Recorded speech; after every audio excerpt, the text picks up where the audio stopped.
E paz, irmãos. Sentados, abramos a palavra de Deus no Evangelho de Jesus, segundo Marcos, capítulo 5.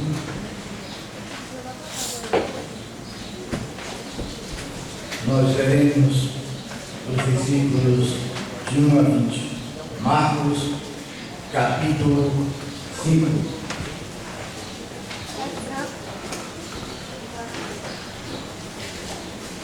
Diz assim a palavra de Deus: Entrementes chegaram à outra margem do mar, a terras dos Gerazenos.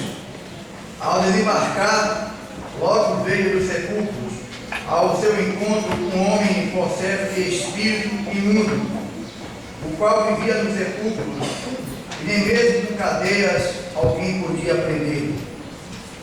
Porque, tendo sido muitas vezes presos com milhões de cadeias, as cadeias foram quebradas por ele e os grilhões despedaçados, e ninguém podia subjugá-lo. Andava sempre de dia e de noite, clamando por entre os sepulcros e pelos montes, ferindo-se com pedras. Quando de longe viu Jesus, correu e o adorou, exclamando com alta voz: Que tenho eu contigo, Jesus, Filho do Deus Altíssimo. Conjuro-te por Deus que não me atormentes. Porque Jesus lhe dissera: Espírito imundo, sai desse homem. Perguntou-lhe: Qual é o teu nome? Respondeu ele: Legião é o meu nome, porque somos muitos. Rogou-lhe encarecidamente que os não mandasse para fora do país. Ora, pastava ali pelo monte uma grande manada de porcos. E os espíritos imundos rogaram a Jesus, dizendo: Manda-nos para os porcos, para que entremos neles. Jesus o permitiu.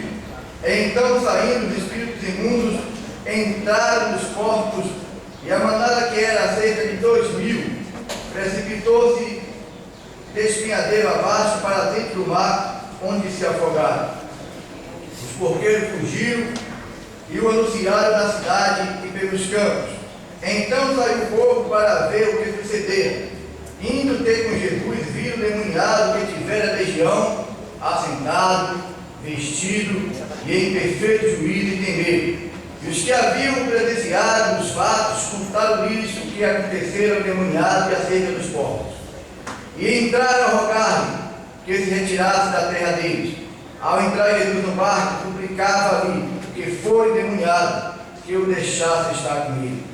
Jesus, porém, não o permitiu, mas ordenou-lhe: Vai para a tua casa, para os teus, anuncia-lhes tudo o que o Senhor te fez e como teve compaixão de ti.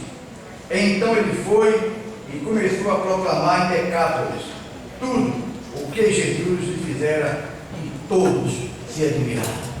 Deus, estamos em tua presença. A tua palavra, que é santa, pura e poderosa, foi lida neste instante. Te pedimos que tu dispenses a tua inspiração, a tua unção, o teu poder, o teu entendimento, para que possamos entender a tua palavra e permitir que ela encontre morada nos nossos corações. Te pedimos, ó Deus, que tu esteja nesta noite neutralizando, bloqueando toda a força das trevas, que as pessoas que vão ouvir esta palavra estejam em condições de poder receber a divulgada e decidir acerca da sua aceitação de Jesus como Salvador de suas vidas. Nós oramos crendo no nome de Jesus. Amém. Jesus Cristo, o sumo libertador, é a nossa reflexão desta noite.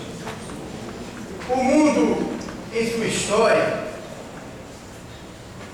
teve muitos homens importantes, homens que foram amados, honrados, respeitados, admirados, elogiados, homens que sofreram que sacrificaram suas vidas para verem as suas pátrias livres da escravidão, da opressão, da exploração, do jugo e da dependência de homens cruéis. Homens que verdadeiramente se constituíram verdadeiros libertadores de seus povos. E dentre muitos que a história universal nos fornece, nós poderíamos citar Abaddon José, o grande herói mexicano, o homem que lutou pela independência mexicana. Temos também o nome de Alexandre II, este homem que a sua luta lhe deu o título de um libertador da Rússia. Temos também o nome de Gandhi, um indiano que viveu e pregou a não violência como um único caminho para a conquista, a vitória, para a libertação de seu povo do jugo e da exploração do governo britânico. Temos também Luther King, um pastor batista americano negro que lutou, pregou e viveu pela libertação dos negros americanos, que ao longo de séculos foram explorados violentamente pelos brancos, ricos e poderosos. Mas temos também um que é mais conhecido nosso, Nelson Mandela. Está bem velhinho, aquele negro sul-africano que lutou para ver a África do Sul livre da exploração do domínio americano. Temos também o nosso herói brasileiro, Dom Pedro I, o grande libertador do Brasil. E temos também Moisés, grande libertador do povo de Israel. Mas não foi para falar desses homens que nós viemos aqui. Estes homens foram libertadores dos seus povos, de suas pátrias, e eles conseguiram apenas dar aos seus povos liberdade política e econômica. Mas nós queremos nessa noite pedir a atenção, o intelecto dos irmãos, para pensarmos sobre Jesus Cristo, o nosso sumo libertador. Amém. Este que não apenas liberta o homem politicamente, mas liberta o homem fisicamente, socialmente, moralmente e principalmente espiritualmente. Quando Jesus Cristo efetua uma obra de libertação na vida de um homem, na vida de uma mulher, ele liberta das enfermidades do corpo, da alma e do espírito. E o texto em epígrafe apresenta-nos um homem que é testemunha viva do que nós estamos falando. Este endemoniado, ele mereceu a atenção de Jesus. E Jesus fez um alto investimento na vida deste homem. Vocês podem perceber no primeiro versículo que diz que quando chegaram à outra margem do mar, isso significa que Jesus estava do outro lado.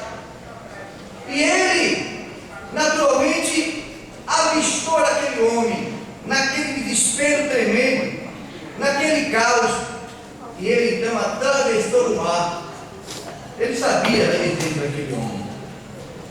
E o inimigo, a primeira tentativa de fazer que aquilo não ocorresse, foi no mar. Ele agitou no mar, ele atentou contra a vida do Senhor Jesus. Mas no texto, antes desse que nós lemos, que o Senhor Jesus acalmou o mar, venceu as tempestades do mar e ali está. Ele deixou pesado naquela vida. Ele vai de um mar agitado para um homem agitado.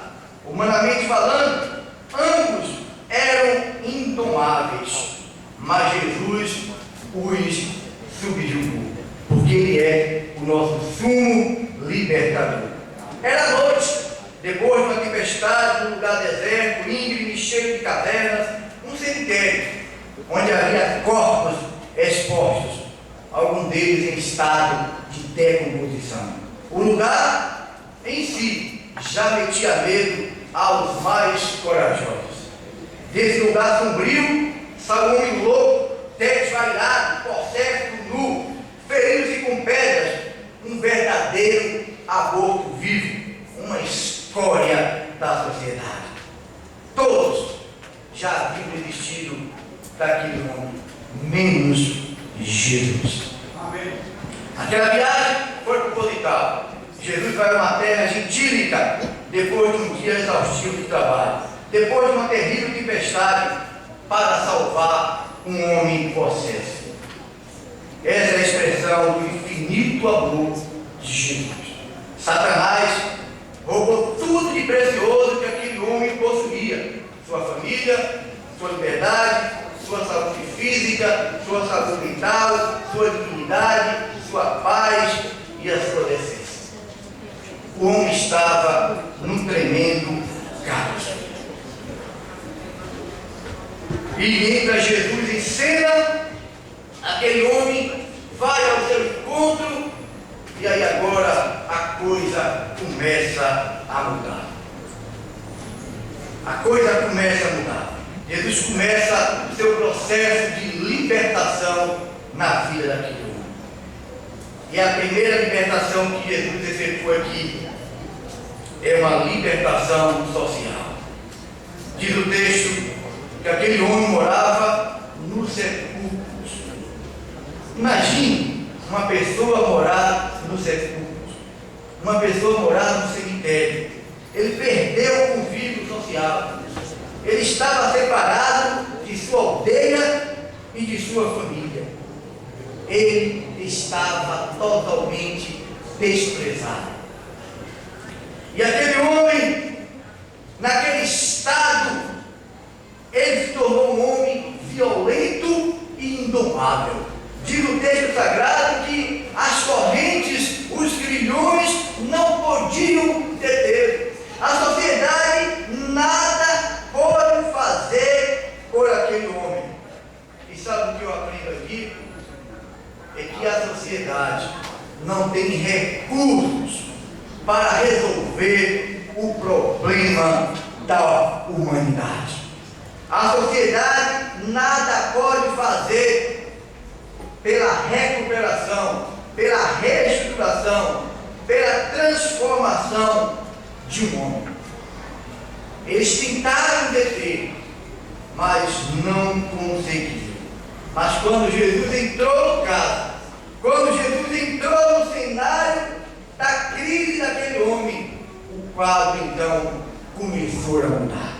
E Jesus então efetua primeiramente a libertação social na vida daquele homem. Jesus restabeleceu os seus laços familiares. Jesus disse: volta ao lar com dignidade e seja uma referência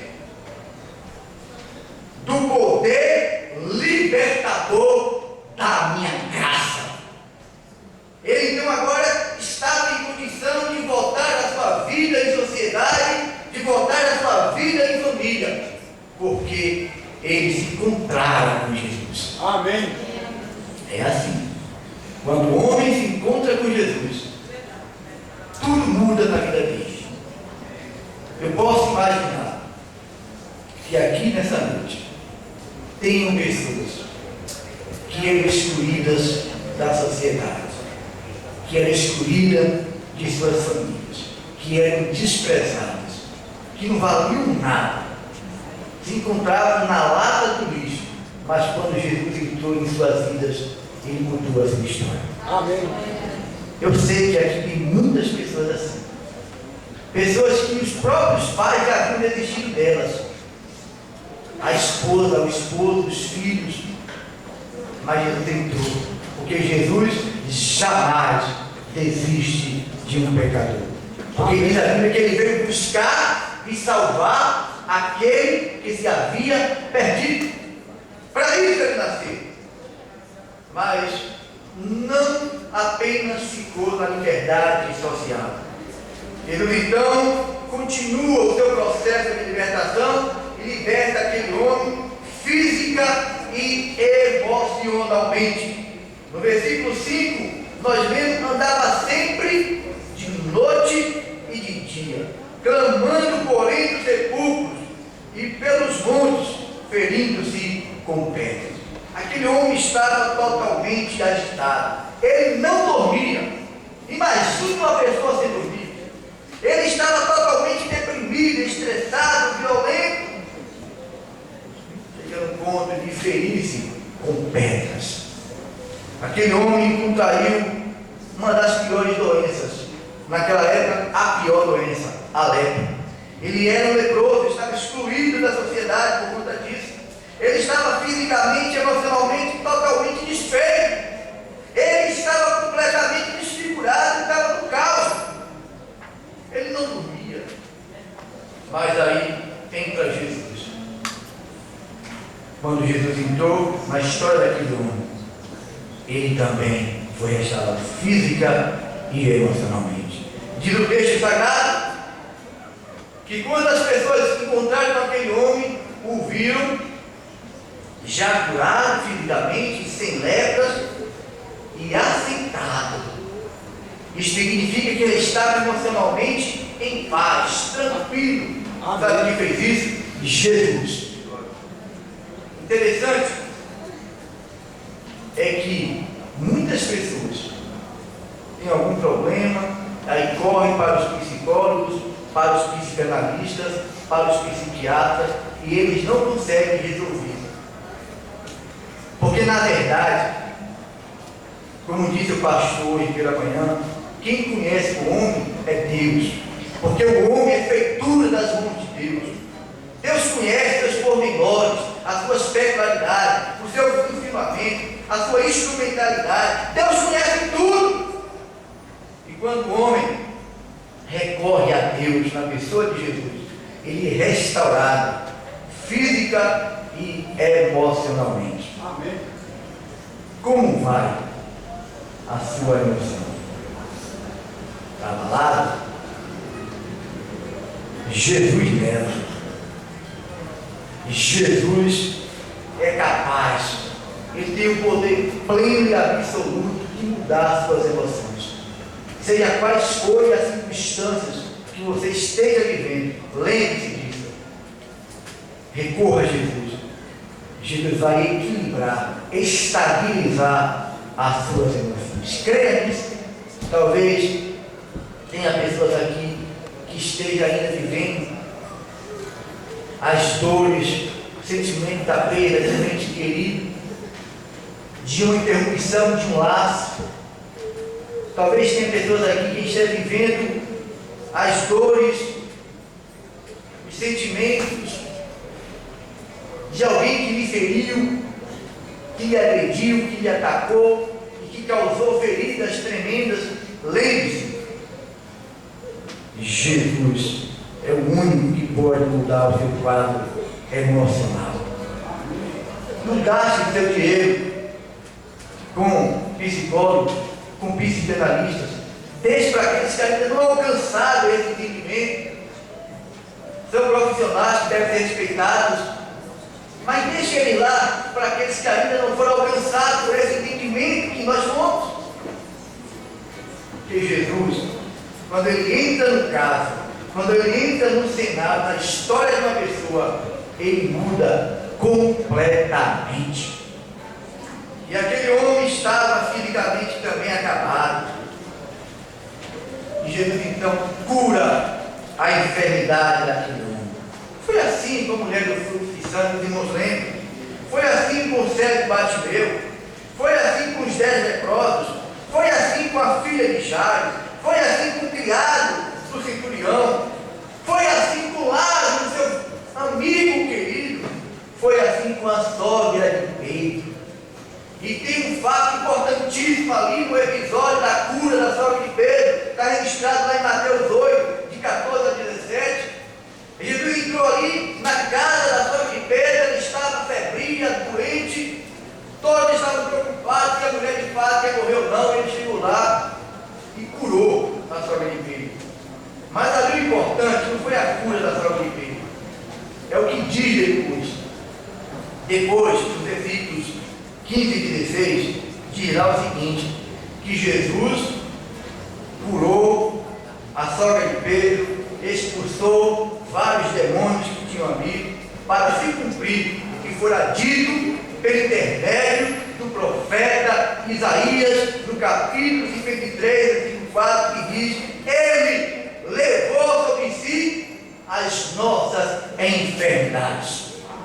Meus irmãos, eu quero aqui agora, em nome de Jesus, fazer um desafio aos irmãos. Eu não quero aqui emocionar os irmãos, nem fazer nenhuma estratégia sensacionalista. Eu não quero aqui levar os irmãos a terem ideias neopentecostais, mas eu quero que os irmãos tenham a consciência do que a palavra de Deus ensina. Tem muitos servos de Deus que estão acomodados, convivendo com enfermidades, que lhe tiram a alegria, que lhe tiram a condição de servir a Deus, que lhe tiram as condições de poder trabalhar, que lhe tiram as condições de viver emocionalmente melhor, porque estão acomodados, admitindo doenças crônicas e permanentes em sua vida. Isso não é de Deus. Ele levou sobre si as nossas enfermidades. E eu já preguei muitas vezes isso, dizendo, ensinando ao povo que essas enfermidades eram espirituais. Eram espirituais, mas eram também materiais, físicas. E Jesus está dizendo isso aqui na Bíblia. Não é outra pessoa, não, é Jesus que está dizendo.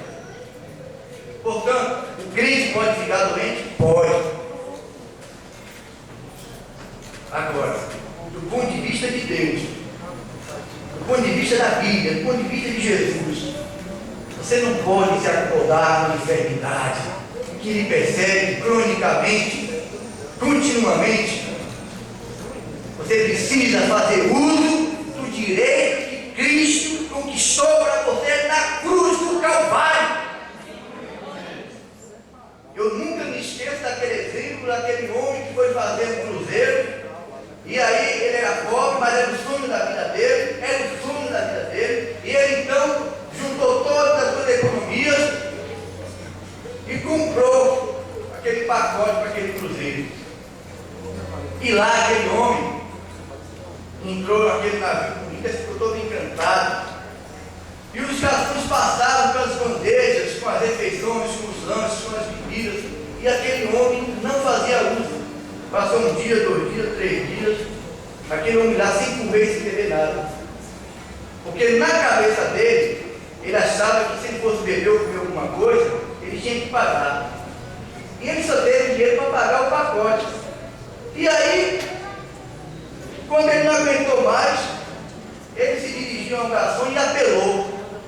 O garçom: não, senhor, se sirva, isso está incluso no seu pacote. Ele não sabia.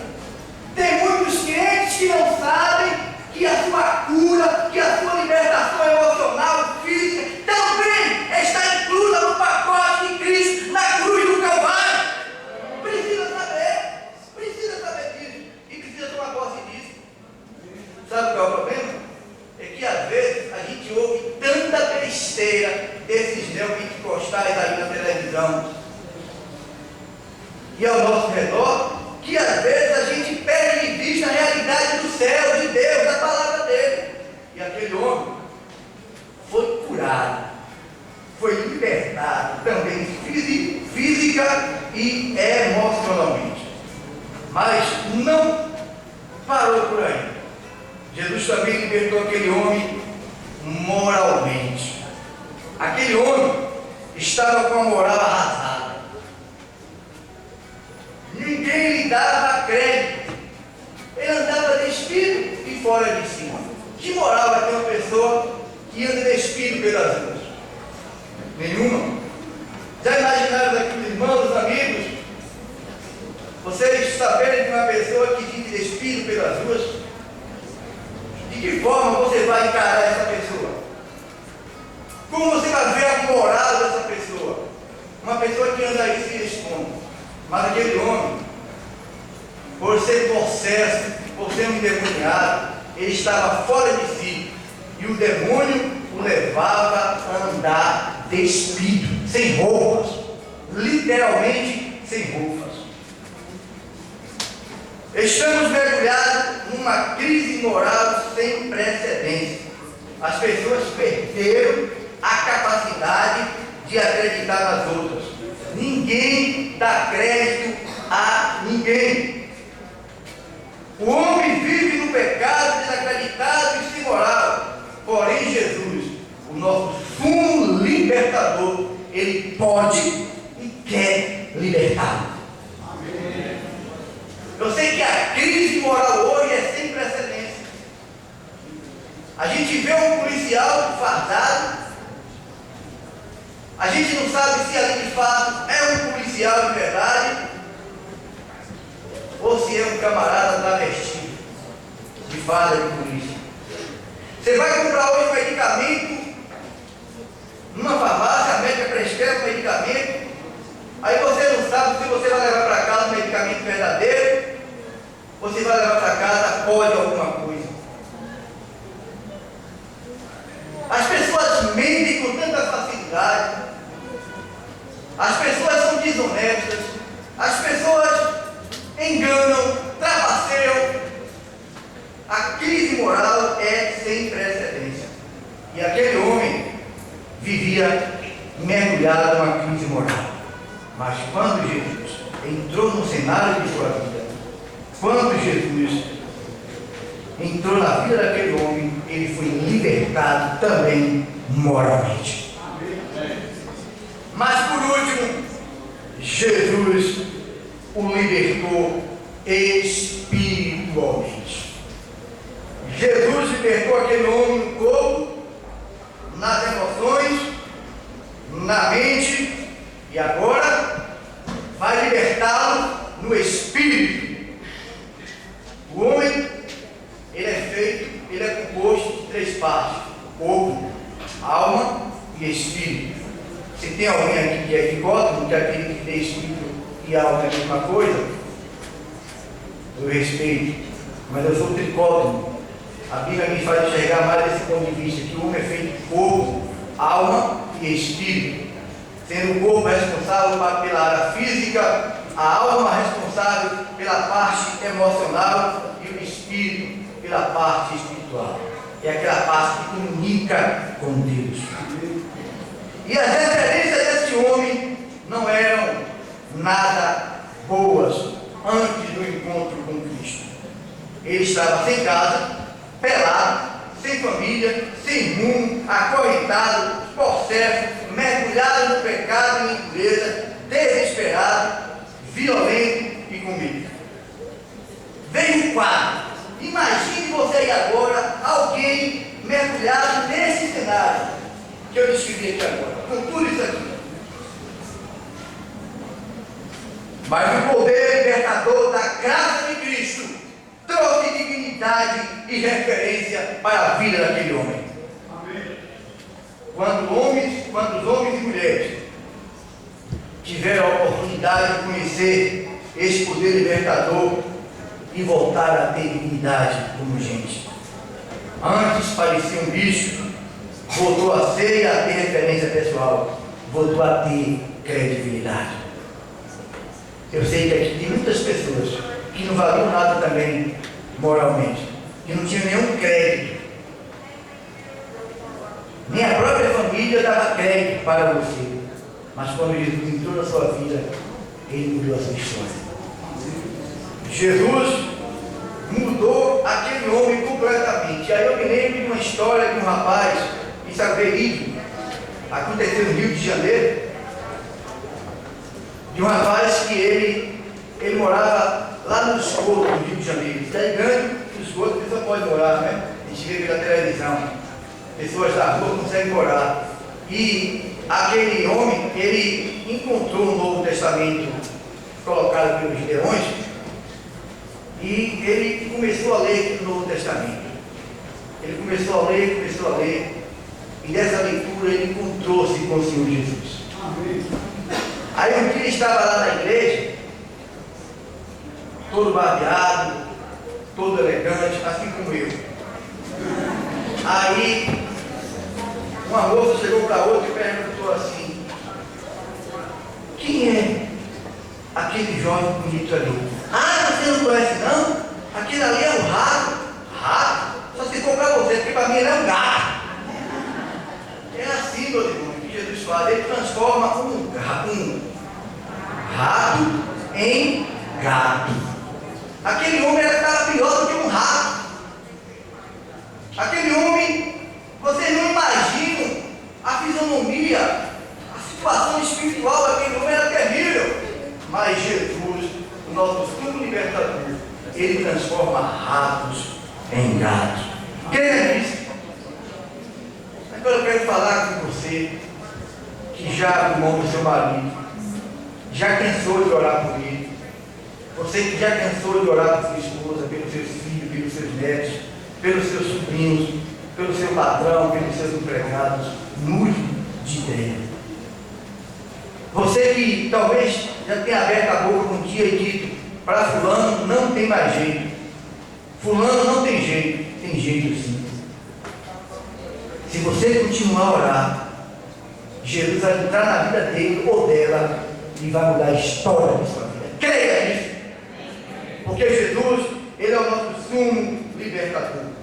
O poder libertador da graça motiva aquele que já experimentou a testemunhar os seus feitos. Aí Jesus chega para aquele homem e diz: volte para casa e conte o quanto Deus lhe fez. Assim o homem se foi e anunciou em Decápolis. Decápolis é uma federação de 10 cidades gentílicas. No ano 65 a.C., o imperador romano Pompeu assinou um decreto excluindo aquelas cidades do domínio judaico. E por conta disso se reuniram ali muitas pessoas gentias. E é por isso que o texto fala de portos, porque não era território essencialmente judaico, porque senão não teria portos lá, porque judeu normalmente nem ouviu falar em portos, quanto mais ter contato com eles. E aquele homem, aquela federação que pode 10 cidades, e Jesus então diz: olha, tu está pensando que eu fiz tudo isso em sua vida por nada? Você está enganado. Você quer vir comigo, né? Mas comigo tem 12 apóstolos lá. Eu quero que você seja o meu primeiro missionário entre os gentios. E aquele homem foi transformado no primeiro missionário entre os gentios. Ele anunciou em Decápolis, naquelas 10 cidades. Primeiro, voltou lá para sua casa, se apresentou: olha aqui agora, vocês que desistiram de mim, vocês que pensavam que eu não tinha mais jeito, que eu já estava morto, olha eu aqui agora. Olha o que Jesus de Nazaré fez por mim. E mais do que isso, ele me transformou no seu primeiro missionário aos gentios. E aquele homem então se apresenta ali a sua família, evangeliza a sua família e depois sai para pregar naquelas 10 cidades. É assim que Jesus faz. Aquele homem passou a ser um testemunho vivo da graça de Deus no seio da sua família e no seio daquela cidade. Finalizando o último ponto: Jesus é o nosso libertador fiel. Ele liberta da depressão, da possessão, da prostituição, das drogas, do álcool, da idolatria, do adultério e até da religiosidade. Ele mesmo disse lá em Lucas 4,19: eu fui enviado a pregar liberdade aos cativos, restauração da vista aos cegos, a pôr liberdade aos oprimidos, anunciar o ano aceitável do Senhor. Ele mesmo disse. O homem, ele é escravo do pecado. Em João 8,34 nós lemos: respondeu-lhe Jesus: em verdade vos digo, que todo aquele que comete pecado é servo, é escravo do pecado. E aí, a gente fica sem entender. Tem pessoas tão arrogantes, tão prepotentes, tão soberbas, tão ricas, tão cultas, tão cheias de si, e se deixam dominar por um mísero cigarro, por um mísero copo de bebida, pelo sexo. E aí fica querendo entender isso humanamente e não consegue. Sabe por quê? Porque o homem sem Jesus, antes dele ter esse encontro com Jesus, ele é escravo. O escravo não tem vontade própria. E aí tem alguns coitados que dizem que ser crente não é viver, que viver é estando lá no mundo. Ser crente é vegetar. Vegetar é quando o indivíduo vive no pecado. Porque nós somos servos de Deus. E Deus não nos obriga a fazer nada. Nós o fazemos por amor, porque Ele derramou sobre nós o seu amor. Já que servo, escravo do diabo, é o contrário. O diabo escraviza e leva a pessoa a fazer coisas que ela não gostaria de fazer. O homem, ele é escravo do pecado. Mas foi para isso que Jesus veio, para libertá-lo das garras do pecado, das garras de Satanás, do império das trevas e do inferno. João 8:32, nós lemos: e conhecereis a verdade, e a verdade vos libertará. E João 14:6, nós lemos: eu sou o caminho e a verdade e a vida, e ninguém vem ao Pai senão por mim. E em João 8:36 nós lemos: se o Filho vos libertar, verdadeiramente sereis livres. Tudo na sua vida até hoje foi uma mentira. Tudo na minha vida foi uma mentira. Tudo na vida desses irmãos aqui foi uma mentira. Até nós nos encontrarmos com o Senhor Jesus e recebê-lo como nosso único e suficiente Salvador. Ele é a verdade. Ele não é uma verdade. Cada um de nós temos a nossa verdade. A verdade de cada um. A nossa verdade é relativa, ela é abstrata. Mas Jesus não. Ele é a verdade. Quando o homem se depara com essa verdade, as suas mentiras, as suas hipocrisias, as suas demagogias, os seus enganos, as suas máscaras, as suas fraudes caem por terra, porque a verdade que é Jesus estabelece ali uma recuperação, uma transformação, uma libertação e transforma aquele homem numa nova criatura. Amém. Só Jesus liberta. Jesus se manifestou na terra para destruir as obras do diabo. 1 João 3,8 nós lemos: quem comete o pecado é do diabo, porque o diabo pega desde o princípio. Para isto, o Filho de Deus se manifestou para desfazer as obras do diabo. Quem comete o pecado é do diabo, isto é, aquele que vive na prática do pecado, aquele que tem prazer no pecado, aquele que está mergulhado no pecado. Como diz Paulo lá em Efésios 2:1, nós estávamos mortos nos nossos delitos e pecados, mas Ele veio, se manifestou e desfez as obras do diabo. Nunca esqueça disso. Só Jesus pode libertar o homem do pecado, porque o pecado, ele é fruto do inimigo, ele que planta. E só Jesus que tem autoridade, porque Ele morreu na cruz, ressuscitou, trouxe consigo a vitória, desfez a obra de Satanás. Disse, e nós lemos lá em 1 Coríntios, Ele desafiou: onde estará a morte, a tua vitória? Onde estará o inferno, a tua vitória? Onde estará a morte, as tuas correntes, para que pudesse me deter? Ele cantou o hino da vitória sobre a morte. E essa vitória é extensiva a todos aqueles que lavaram suas vestes no sangue do Cordeiro. É por isso que os crentes de Jesus Cristo não são apenas vencedores. Nós somos o quê?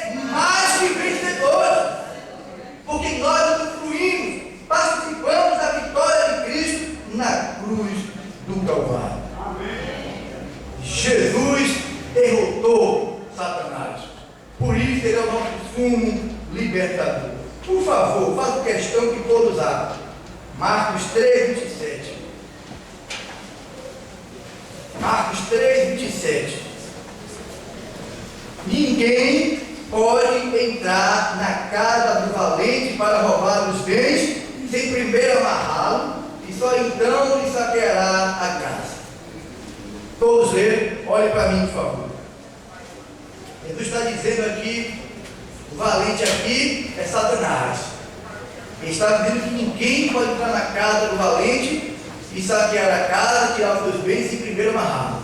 Jesus está dizendo aqui, olha, esse camarada aí, esse bicho aí, que se diz valente, que se diz o tal, ele não é nada, porque ele ruge como um leão, porque o leão da tribo de Judá chegou, o amarrou, o venceu, o derrotou, estabeleceu a vitória para todos aqueles que crerem em mim.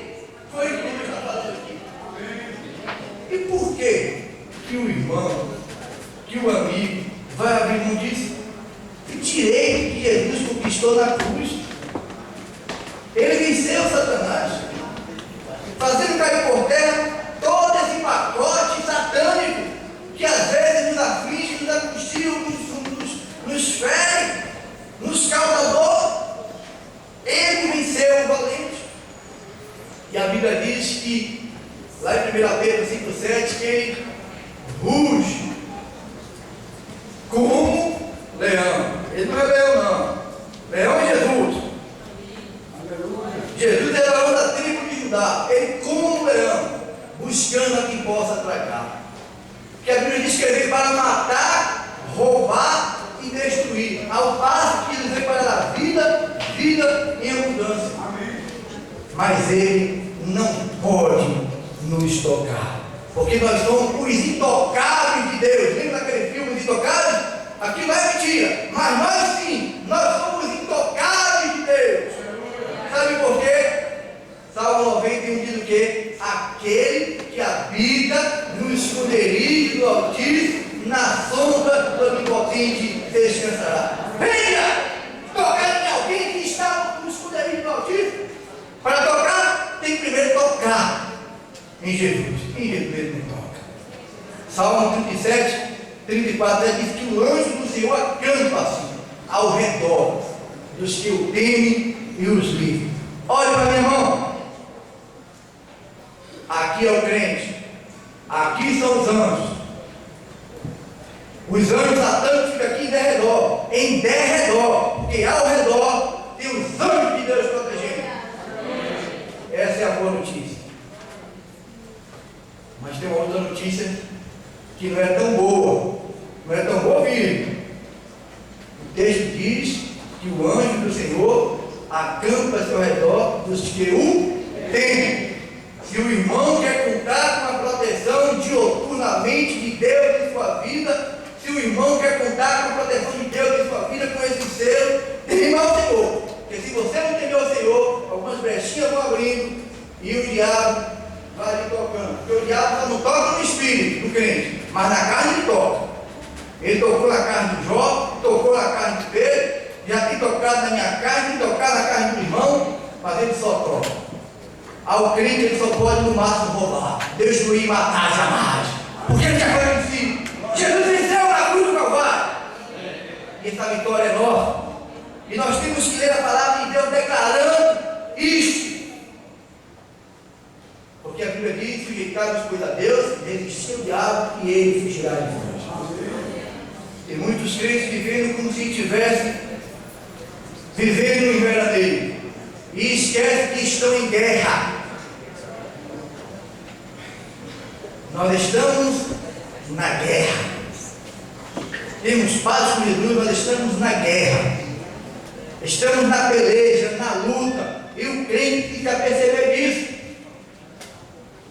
Tem crente que souber que uma pessoa endemoniada, ele corre a distância porque tem medo.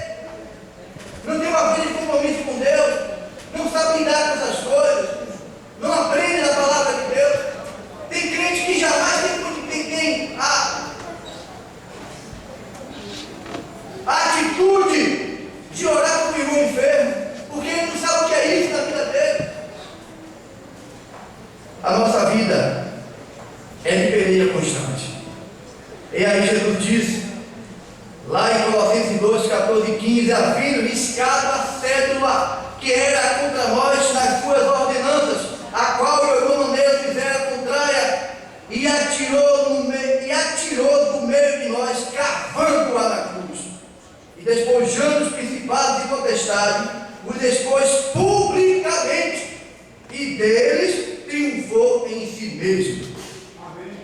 Em Colossenses 1,3 nós lemos, o qual nos tirou, preste atenção, nos tirou das potestades das trevas e nos transportou para o reino do Filho do seu amor. Agora, em vez de estarmos no reino, estamos no domínio do inimigo, estamos no domínio do reino do Filho do seu amor, isto é, aqueles que lavaram suas vestes no sangue